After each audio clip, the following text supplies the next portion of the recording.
세상에 떠도는 기묘한 괴담들. 첫 번째 이야기, 경상남도 함양의 60령 터널에서 실제로 겪었던 실화괴담. 60령 터널은 부산이 고향인 저에게 특별한 의미가 있습니다. 서울에서 자리를 잡고 산지 벌써 5년째입니다. 처음 2년 동안은 바쁜 일정과 개인적인 사정으로 명절 때조차 부모님을 찾아뵙지 못했지만 죄송스러운 마음에 작년부터는 격주로 부산을 찾아갑니다. 물론 명절도 말할 것도 없습니다. 기타 부대 비용과 장거리 운전의 피로도 등이 있지만 부모님을 뵙는 기쁨으로 모든 피로가 사라집니다. 진작에 자주 찾아뵙을 걸 그랬습니다. 자주 다니면서 단속 카메라 위치, 예상 도착 시간, 교통 정체 구간 등을 익혔습니다. 특별한 점은 대전 통영간 고속도로에 있는 60령 터널입니다. 이 터널은 이름도 특이하고 속도를 내면 3분은 걸려야 출구에 도달할 정도로 길며 약간 초록색의 조명 덕분에 눈이 덜 피로합니다. 평소에는 주로 밤에 운전하지만 올라올 때는 차량이 많은 시간대에 걸리곤 합니다. 이 구간에서는 속도를 많이 내는 저로서는 다소 답답함을 느낍니다. 화물차가 많아서 나란히 가고 있을 때는 화가 날 때도 있습니다. 사건이 일어난 날은 명절 귀경길이었고 차량 소통이 많았습니다. 남해 고속도로에서 정체가 심해 대전 통영간 고속도로에 올라서기까지 약 2시간이 걸렸습니다. 평균 90km. 피곤함 때문에 얼른 집에 도착하고 싶은 마음에 속도를 번갈아 가며 조절했습니다. 60령 터널을 2km 정도 남겨두고 앞에 나란히 운행하는 트레일러 2대를 발견했습니다. 속도를 줄이고 뒤따라가다가 오랫동안 나란히 가는 것을 보고 하이빔과 클락션을 몇 번 울렸습니다. 드디어 비켜주고 터널 500m 전 표지판을 보고 속도를 높였습니다. 터널에 들어갈 때쯤 시속 160km를 넘겼습니다. 피곤한 탓에 그때는 위화감을 느끼지 못했지만 지금 생각하면 터널 내에서 차량이 없고 조명이 붉은 것이 이상했습니다. 약 3km가 넘는 거의 직선 터널에서 속도를 밟기 시작했고 갑자기 희뿌연 안개가 등장했습니다. 급하게 속도를 줄이고 안개등을 켰지만 가시거리 확보가 전혀 되지 않았습니다. 약 5분이 지나도 터널을 빠져나가지 못하고 안개도 거치지 않았습니다. 다행히 앞에 차량이 없어서 안심했지만 5분 후에 안개가 걷히며 뒤에서 급한 클락션 소리가 들렸습니다. 룸미러를 보니 소나타가 달려오고 있었습니다. 소나타는 스쳐 지나가고 제 갈 길을 갔습니다. 어리둥절한 채로 속도를 올리고 가다 보니 편도 2차선인 대전 통영 고속도로가 4차선으로 보였습니다. 이상하게도 표지판은 속내였고 안개 속을 10여 분 달리고 나서 나온 곳은 서울 외곽순환 고속도로였습니다. 시계를 보니 오전 9시였고 출발한 것은 오전 6시였습니다.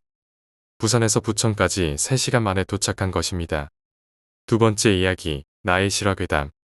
고등학교 1학년 겨울 방학 때의 일입니다. 저에게는 초등학교 4학년 때부터 한 동네에서 자라고 같은 초등학교와 중학교를 다닌 정말 절친한 친구가 있었습니다. 사춘기 남자들이 한 번쯤 겪어볼 법한 일이지만 방학이 되면 자주 친구 집에서 놀다가 자고 가기도 하고 그런 친구 집에서 외박을 하다 보면 학생이 해서는 안 될 일도 몰래 해보는 용기도 나고 재미도 느낄 때가 있었습니다. 이날 우리는 다행히 친구 부모님이 전라도 광주 시골로 내려가시는 바람에 더욱 마음 놓고 나쁜 짓을 할 수 있었습니다. 그 나쁜 짓이란 술 한잔 마시기였습니다.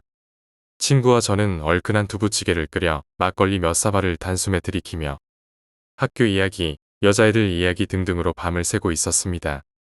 어느덧 친구는 술에 취해 정신을 잃고 쓰러져 있었고 저도 피곤하고 졸린지라 친구가 누운 저쪽 반대편으로 이불을 펴고 잠을 청했습니다. 얼마 지나지 않아 잠이 들었습니다. 여기서 잠깐 친구 집의 구조를 설명하자면 우선 반지하였고 내가 누운 맞은편 천장 높이쯤에 창문이 하나 있고 그 밑으로 책상이 놓여져 있었습니다. 한참을 자고 있을 때쯤 저는 꿈을 꾸기 시작했습니다. 꿈인즉 내가 자고 있는 머리맡에 반대편 그 창문 밖으로 검은 그림자가 드리워져 있었고 잠결인데도 왠지 그 검은 그림자가 창문을 열고 나에게 다가와 나를 해코지할 것만 같아 너무도 두려웠습니다. 저는 지금 이 상황이 가위에 눌린 것이란 걸 잘 알고 있었습니다. 우선 몸의 한 부분이라도 움직여 봐야 했습니다. 목소리를 내보아야 했습니다. 살려달라고. 하지만 꼼짝도 할 수 없고 개미 소리만 한 목소리조차 나오지 않았습니다. 그때 그 검은 그림자가 머리를 한번 흔들니 머리칼이 풀어헤쳐져 길게 늘어뜨려졌습니다. 그리곤 품속에서 무언가를 주섬주섬 하더니 하늘 위로 치켜든 것은 칼이었습니다. 이제 확실해졌습니다. 그냥 다른 곳으로 가주기를 바랐던 그 그림자는 역시 빗나가길 바랐던 내 바람을 등지고 창문에 박혀진 방범 창살을 마구 흔들고 있었습니다. 친구를 깨워 살려달라고 해야 했지만, 지금 당장 일어나 도망가야 했지만, 가위에 눌려 깨어나지 못하면 정말 죽음으로 가는 것이라던데 왜 이리 개미 소리 한마디 지르지 않는 것인가. 미치겠습니다. 볼의 두려움에 떨어 흘러내리는 눈물의 온기가 느껴집니다. 그래, 울자. 울다 보면 소리가 나올지도 모르니 울자. 그때 방범 창살이 뜯겨져 나가버렸습니다. 속으로는 살려달라고 피 터지게 외치고 있었지만 그 소리는 내 귀에조차도 들리지 않았습니다. 기어코 검은 그림자가 창문 밑에 책상을 발판 사마방으로 이미 몸에 반이 들어왔습니다. 나는 울고 속으로 소리치고 애써 곁눈질로 친구를 바라보려 애를 쓰고 있었고, 그 사이 검은 그림자는 내 배 위에 걸터앉아 나를 바라보며 음산한 미소만 띄었습니다. 이상한 것은 눈과 코가 없다는 것이었습니다. 그저 씁쓸하고 음산한 미소 사이로 보이는 그다지 하얗지 않은 치아. 아직도 난 비명을 지르고 있습니다. 살려달라고. 살려달라고 온갖 욕을 퍼부어대고 있습니다. 드디어 검은 그림자가 칼을 든 손을 어깨 위로 높이 치켜든다. 칼을 든 팔이 내 목을 겨누며 힘차게 내려와 내 목에 꽂히기 전, 바로 그때 친구 집 안방에서 영희야하고 나를 부른 것이 들렸습니다. 몇 년 전 돌아가신 할머니의 목소리였습니다. 드디어 목소리가 터졌고 그 그림자는 온데간데 없이 사라졌습니다. 아직도 공포감에 난 울고 있습니다. 10분 정도 흘렀을까. 정신을 차리고 마음을 가다듬고 술에 목이 말라 물 한 잔 마신 후 다시 잠을 청했습니다. 더 이상 꿈은 꾸지 않았습니다. 한참을 달콤하게 잠을 자는데 친구 녀석이 다 자고 일어났는지 심하게 부산한 소리가 들렸습니다. 살짝 실눈을 떠보니 햇살이 비쳐 들어오는 게 아침인가 봅니다. 아무리 늦잠을 좀 청해보려 해도 이미 달아난 잠이 다시 오기도 만무하거니와 친구 녀석이 워낙 시끄럽게 굴어 결국 난 일어나야 했습니다. 그리고 부시시한 눈으로 친구에게 물을 좀 달라 하려던 찰나, 나는 두려움 때문에 말문이 막혀버릴 수밖에 없었습니다. 친구가 시끄럽게 굴었던 이유가 내 귀퉁이 중 세 귀퉁이의 나사가 풀린 방범창을 매달고 있었던 것이었습니다. 세 번째 이야기, 할머니. 저희 할머니께서는 몸이 자주 편찮으셨습니다. 저희 어머니께서는 할머니를 잘 따르셨고, 할머니께서도 저희 어머니를 친자식처럼 예뻐하셨기에 저희 어머니께서는 간호하실 겸 열흘 정도 저희 집에서 머무셨습니다. 할머니 댁에는 큰아버지와 큰형, 남자 둘뿐이라 할머니를 간호하실 분이 없었습니다. 할머니께서 저희 집에 오셨을 때 안방에서 저를 부르시더니 제게 꼬깃한 돈 10,000원을 주셨습니다. 저야 마냥 좋았습니다. 그런데 날이 갈수록 노인분들에게서 나는 채취가 싫었습니다. 할머니께서 돈을 주실 때만 좋았고, 평소에는 할머니께서 무언가를 시키시거나 부탁을 하시면 마지못해 했습니다. 저희 집에 계시다가 할머니께서는 강남성 모병원으로 입원하셨습니다. 해마다 노안으로 종종 병원에 입원을 하시기에 별일 없겠다고 생각했습니다. 어느 날 꿈에 할머니께서 정갈하게 소복을 차려입으시고 웃고 계셨고, 저는 이유 없이 무릎을 꿇고 죄송해요, 할머니, 잘못했어요라는 말을 반복하며 울고 있었습니다. 할머니께서는 괜찮다, 엄마 말 잘 들으라고 하시며 사라지셨습니다. 그러자 저는 문득 잠에서 깨어나고 눈에서는 눈물이 떨어졌습니다. 왜 이러지라고 생각하며 어머니께 밥 줘요라고 말씀드렸는데 어머니께서는 차분한 목소리로 할머니가 돌아가셨다, 병원 갈 준비해라라고 하셨습니다. 그 말을 듣고 저는 하염없이 눈물이 흘렀습니다. 제가 제일 막내 손주라 할머니께서 유독히 예뻐하셨는데 저는 잘 해드린 것도 없고 눈물을 흘릴 자격도 없다고 생각하며 영안실에서 절대 울지 않으려고 했습니다. 병원에 가서 할머니의 영정을 보며 죄책감에 사로잡혔습니다. 그때 고모께서 꼬깃꼬깃한 종이를 주셨습니다. 이게 뭐지 하고 보니 10,000원이었습니다. 이걸 왜 주세요? 라고 물었습니다. 고모께서는 할머니가 우리 막내 손주 오면 주려고 옷 속에 숨겨두셨다라고 하셨습니다. 그 말을 듣고는 참았던 눈물이 쏟아졌습니다. 저는 계속 울었습니다. 할머니의 시신을 볼 때도 허리가 굽으셔서 늘 옆으로 누워 계시던 분이 이제는 허리를 펴고 누워 계셨습니다. 말로 표현하기 힘든 감정이 밀려왔습니다. 할머니의 시신을 관에 안착하고 영구차로 나올 때 그 가벼웠던 분이 이렇게 무거워지셨다니 여러 감정이 교차했습니다. 네 번째 이야기, 저승사자. 제가 고등학교 1학년 시절 방황을 하여 학교를 그만두고 다방에서 일명 오토로 일할 때였습니다. 여느 날과 다름없이 다방 종업원을 태우고 아름답게 유턴을 하는 순간 호루라기 소리와 함께 불법 유턴입니다. 라며 4만원짜리 딱지를 받았습니다. 오늘 일진이 참 나쁘네 하면서 일단 딱지는 받은 것이고 배달은 배달이니 배달 장소로 향했습니다. 하루를 시작하는 첫 배달을 마치고 가게로 귀환하고 있을 때 사건이 벌어졌습니다. 전 사거리에서 신호 대기를 하고 있었습니다. 좌회전 신호가 떨어지고 커브를 돌려는 찰나 택시가 매우 빠른 속도로 저에게 돌진하여 저를 치었습니다. 저는 코뼈, 턱뼈, 왼쪽 안면이 함몰되는 중상을 입고 거의 30m를 날아가 기절했습니다. 나중에 알아보니 스키드 자국이 31m였습니다. 택시 기사의 부주의로 저는 길가에 피투성이가 된 채 30분가량 방치되었고 주민들의 신고로 병원에 옮겨졌습니다. 이미 과다출혈로 쇼크 상태였습니다. 제가 수혈을 받고 응급실에서 의식을 차렸을 때 피를 한 바가지 토한 후 간호사의 따끔한 눈초리를 한 번 받았습니다. 처음에는 천국인 줄 알았습니다. 그리고 몇 분이 지났을까 제가 누운 침대 쪽에서는 응급실 문이 보였습니다. 응급실 문을 주시하다 보니 왠지 모르게 시선이 가는 그런 형태가 있었습니다. 그 형태가 저에게 다가오는 듯했습니다. 그런데 그 형체는 제 머리맡에 있었습니다. 아직도 생생히 기억납니다. 부리부리한 눈썹에 아주 무지막지한 얼굴. 검은색 도포를 입은 전형적인 저승사자 이미지의 할아버지였습니다.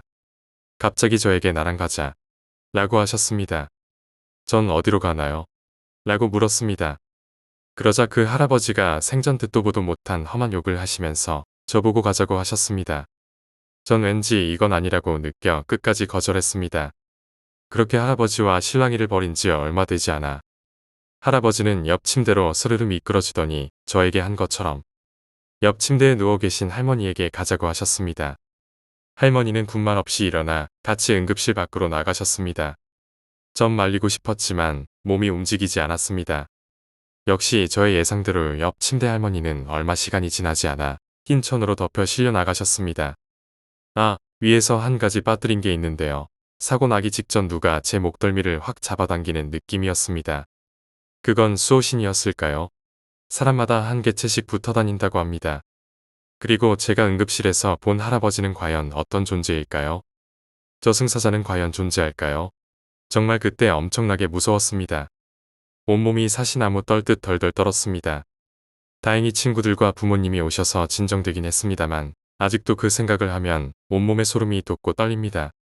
다섯 번째 이야기, 사망한 승무원. 괌 비행기 사고를 아시는지요? 괌으로 여행 가던 관광객들을 태운 여객기가 승객들이 전원 사망했던 것으로 기억합니다.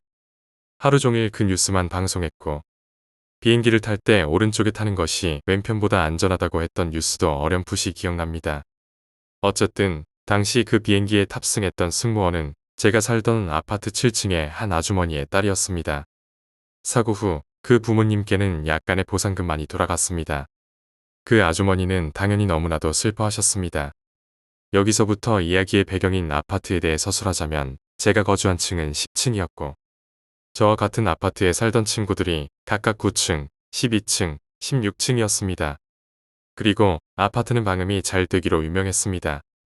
방음이 어찌나 잘 되던지 방에서 아무리 뛰고 고성방가를 해도 아래층이나 위층에 거의 영향을 주지 않을 정도였습니다.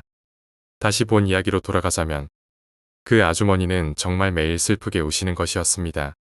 그 시간도 거의 정해져 있어 아파트 주민들은 아주머니가 일을 마치고 돌아와 우는 것이리라 짐작하고 있었습니다. 하지만 사람의 마음은 이기적인 것일까요?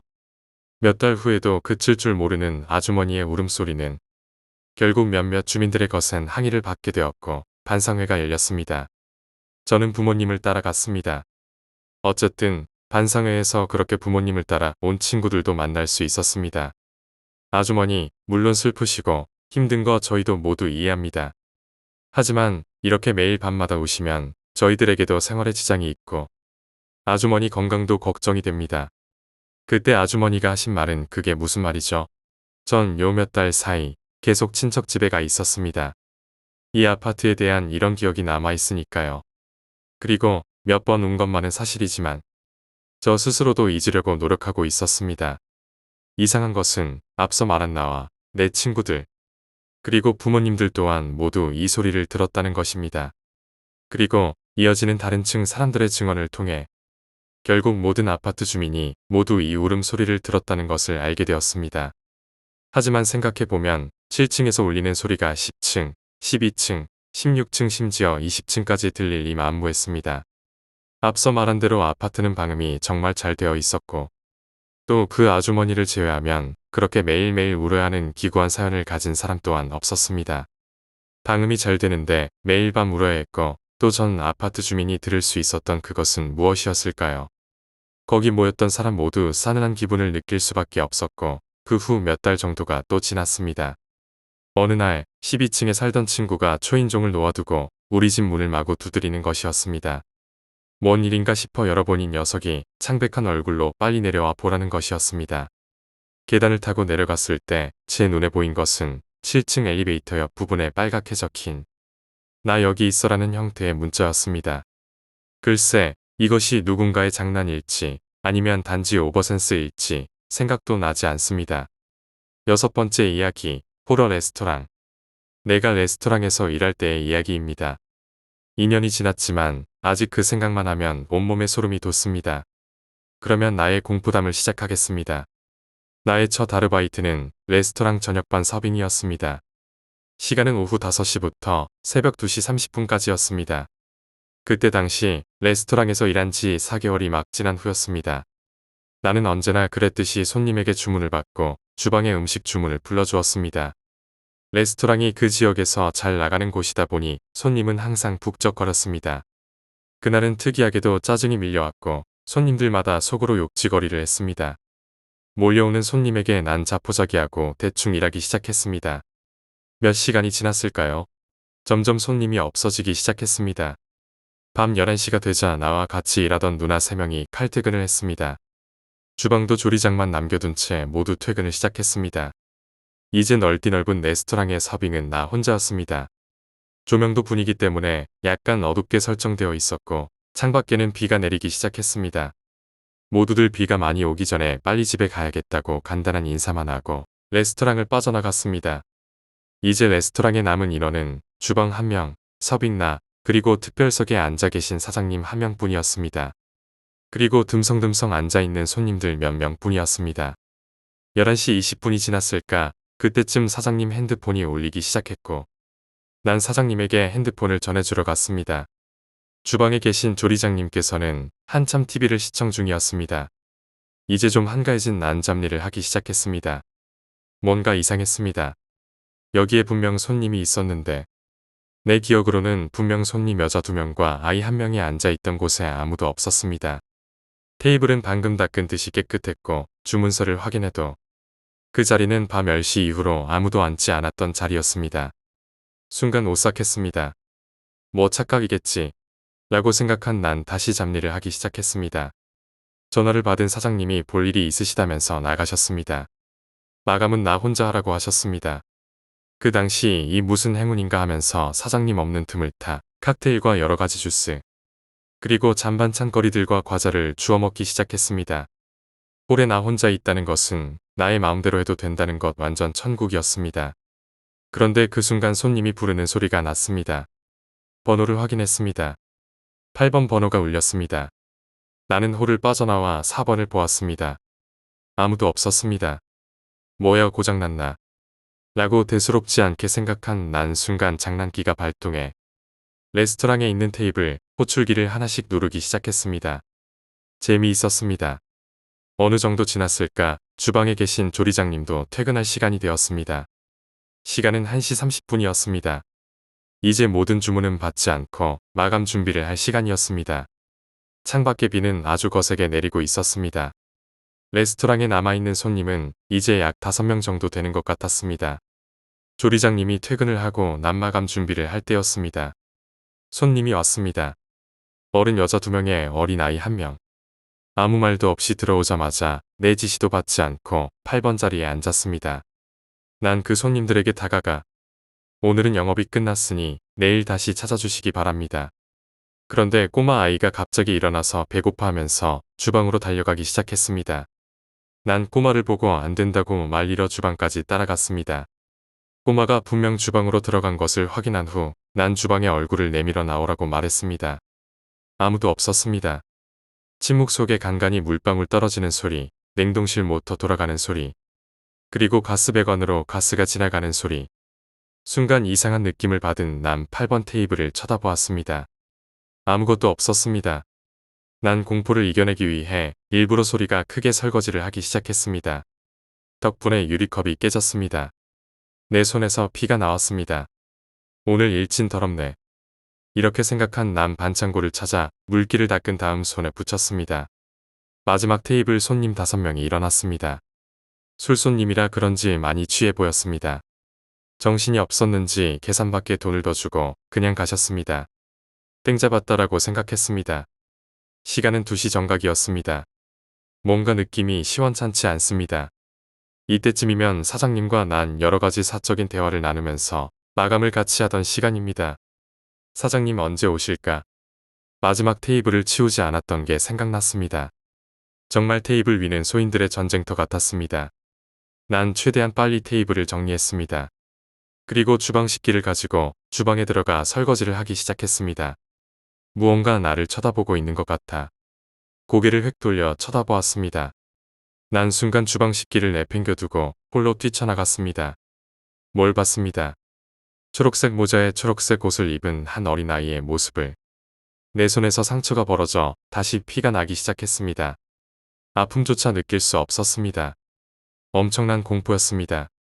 주방에 불이 켜져 있었지만 들어갈 수가 없었습니다. 공포심에 가득 찬 난 본능적으로 번호판을 보았습니다. 8번. 난 주먹을 꽉 쥐었습니다. 또 다시 울렸습니다. 언제까지 울릴 거야? 라고 생각했습니다. 그때 갑자기 주방 안에서 배고파라고 꼬마 아이의 목소리가 엄청 크게 들렸습니다. 벨은 멈추지 않습니다. 난 그 자리에 주저앉았습니다. 명색이 남자라도 난 너무 무서웠습니다. 벨은 멈출 생각을 하지 않습니다. 주방에는 누가 있는 것 같았습니다. 하지만 손님들은 없습니다. 레스토랑에는 나 혼자뿐입니다. 이건 뭐가 잘못됐다. 라고 생각한 난 잠시나마 약한 용기를 내보아서 그 자리에서 일어났습니다. 멈추지 않는 배. 주방에는 누군가 있는 것 같은 느낌.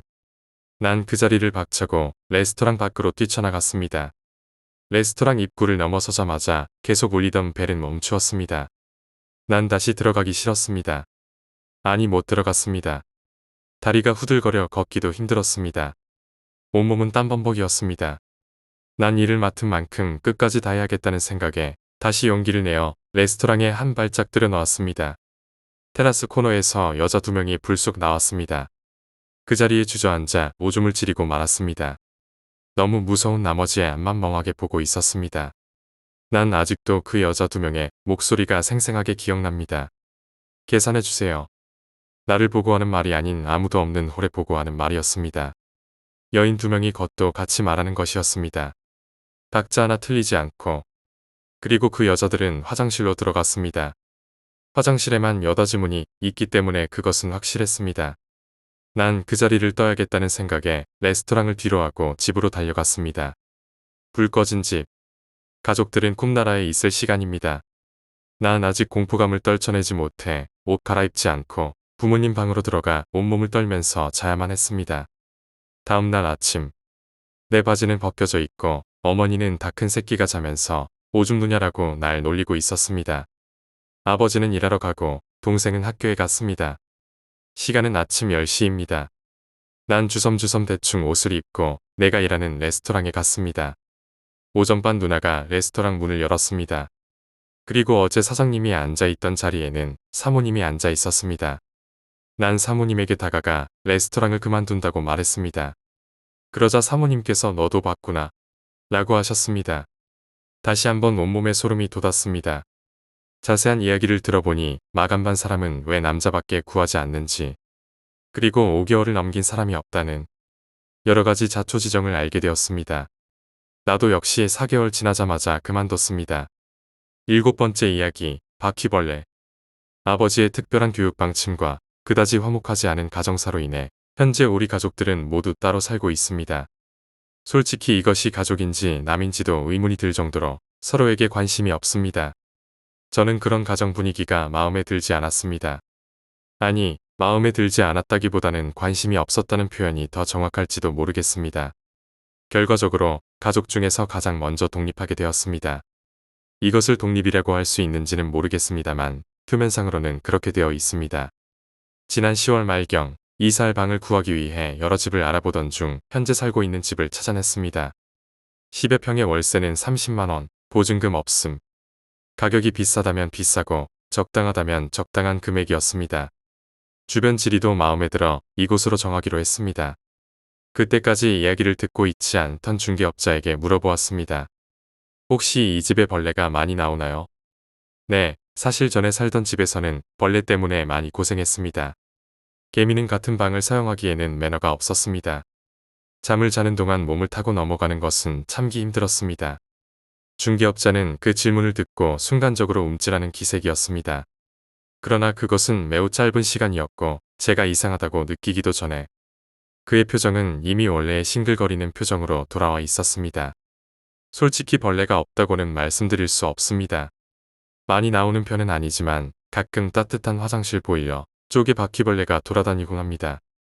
바퀴벌레는 최소한 개미보다는 나을 것 같았습니다. 바퀴벌레가 번식력이 좋고 징글맞기 짝이 없으며 심지어 물거나 귀에 들어가는 짓도 서슴지 않는 고약한 녀석이라고는 하지만 개미보다는 낫습니다. 중개업자의 솔직함과 주변 교통 사정이 좋은 편이라는 점이 마음에 들어 계약을 했습니다. 만약 살기 어렵다면 다른 곳으로 이사를 가면 그만이기 때문입니다. 무보증은 참 편리합니다. 이사를 하기로 결정한 날, 저는 친구들을 짜장면 한 그릇과 탕수육 한 접시로 매수하여 이삿짐을 옮기게 했습니다. 용달차를 부르는 것에 비해 비용이 거의 들지 않았기에 매우 만족스러웠습니다. 이삿짐을 옮기고 집들이를 할 겸 모인 친구들과 함께 술 한잔을 걸쳤습니다. 그리고 새벽 무렵에는 모두 골아떨어져서 아직 치우지도 않은 방바닥에서 엎어져 시체놀이를 시작했습니다. 얼마나 잤을지 모르겠습니다만 문득 화장실에 불이 켜져 있다는 것을 깨달았습니다. 누군가 화장실을 갔다가 깜빡 잊고 불을 끄지 않은 것 같았습니다. 무시하고 자려고 했으나 이상하게도 그 불빛이 제 잠을 계속해서 방해했습니다. 결국 자리에서 일어나 화장실 불을 끄려던 참에 제가 상상도 못할 광경을 목격했습니다. 변기 위에 사람만한 바퀴벌레가 앉아 있었습니다. 그것도 한 손으로 신문을, 다른 손에는 담배를 들고 있었습니다. 저는 눈을 비비며 여러 번 눈을 깜빡였습니다. 그러자 거대한 바퀴벌레는 담배를 피우며 내쉬는 소리를 내었습니다. 그리고 저를 바라보던 그 바퀴벌레의 시선은 이내 신문 쪽으로 옮겨갔습니다. 신문의 일면에는 이런 기사가 크게 붙어 있었습니다. 동료 58마리 사망 원인은 인간이 뿌린 살충제로 추정되며 경시청은 정확한 사고 원인을 추정 중. 친구 중 한 명이 짜증 섞인 목소리로 잠 좀 자자고 외쳤습니다. 친구의 목소리에 저는 깜짝 놀라 화장실 문을 닫고 다시 방으로 돌아왔습니다. 그리고 곧바로 자리에 누웠습니다. 다음날 아침 친구들을 깨우며 어제 본 광경에 대해 이야기했습니다. 친구들은 제 이야기를 들으면서 불쾌했습니다. 그들은 밥 먹을 때 꿈 이야기를 해야겠느냐며 불평했습니다. 점심을 먹고는 친구들과 밖으로 나가 놀았습니다. 그러는 동안 저는 새벽에 본 것을 완전히 잊었습니다. 그날 밤 집에 돌아온 후에야 잊고 있었던 그 사실을 다시 생각하게 되었습니다. 저는 조심스럽게 화장실 문을 열었습니다. 그러나 화장실 안에서는 아무것도 보이지 않았습니다. 역시 꿈이었나 라고 생각하면서 화장실 불을 끄고 문을 닫았습니다. 그러나 나중에야 알게 되었지만 배수구에서 튀어나온 거대한 더듬이를 미처 보지 못했습니다. 몇 주일이 지난 후 저는 그 거대한 바퀴벌레에 대해 완전히 잊고 생활했습니다. 방은 점점 더 지저분해졌고 어느 날 밤 싱크대에 미루어 놓은 설거지 위에 많은 바퀴벌레가 보였습니다. 저는 고함을 지르며 집 밖으로 뛰쳐나갔습니다. 그리고 살충제를 사와서 싱크대와 벽 사이에 뿌렸습니다. 수백 마리의 바퀴벌레가 기어나와 발버둥을 쳤습니다. 그때 화장실 문이 벌컥 열리며 그 커다란 바퀴벌레가 나타났습니다. 그 바퀴벌레는 바닥에서 경련하는 바퀴벌레들을 안아들었습니다. 그리고 화장실 안으로 들어가 죽어가는 바퀴벌레들을 씻기 시작했습니다. 그 광경은 매우 충격적이었습니다. 커다란 바퀴벌레는 살충제에 중독된 바퀴벌레들을 씻겼지만 그들은 모두 죽고 말았습니다. 저는 조심스럽게 말을 걸었고 바퀴벌레는 저를 돌아보며 뭔가를 질러대었습니다. 그리고 살충제를 창문 밖으로 던졌습니다. 그 후로 화장실을 갈 때마다 저는 어디선가 저를 보는 듯한 눈길을 느꼈습니다. 때로는 화장실에 불이 제멋대로 켜지거나 담배가 떨어져 있는 것을 보았습니다. 이 모든 것으로 미루어 보아 아직도 제가 살고 있는 집의 화장실에는 그 커다란 바퀴벌레가 있는 것 같습니다.